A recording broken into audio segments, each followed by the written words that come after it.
আমরা জানি যে আই এর সাথে কি হয়, এম হয়, যেমন I M a student, I M a teacher, ওই রকম। তার মানে আই এর সাথে কি হয়, এম হয়। কিন্তু আই এর সাথে ইজও হইতে পারে, কিন্তু কীভাবে, এই দেখো এখানে আই, তারপরে গ্যাপ আছে, এখানে এম নাকি ইজ নাকি আর হবে the 9th letter of the English alphabet, মানে কি আইটা হচ্ছে 9 নম্বর letter আলফাবেটের, English আলফাবেটের।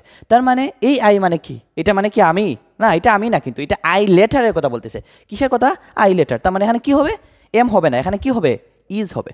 I is the 9th letter of the English alphabet. এখানে আই মানে কিন্তু আমি না, আমি হইলে কিন্তু এম বসানো যাইতো, এখানে আমি বুঝেই নাই। তারপরে দেখো আই ইজ এ প্রোনাউন, এবার বলা যায় কিনা, আই হচ্ছে একটা প্রোনাউন, বলা যায় না, বলা যায় তো। তাইলে আই এর সাথে কিন্তু ইজ হয়েছে, আই এর সাথে যে এম দিতেই হবে, মানে আই এর সাথে যে ইজ হয় না ওই রকম না, বা আই এর সাথে এম ছাড়া যে কিছু বসানো যায় না ওই রকম না কিন্তু ব্যাপারটা। তারপর আই ইজ এ ভাওয়েল, এটা কি বলা যায় না, আই কি একটা ভাওয়েল না, ভাওয়েল তো। তার মানে এটা বলা যায় কিনা, বলা যায়। তার মানে কিন্তু আই এর সাথে মানে জাস্ট যে এম বসাইতে হয় ওই রকম না, এখানে কিন্তু ইজ বসাইছি, তার মানে কিন্তু আই এর সাথে ইজও বসানো যায়।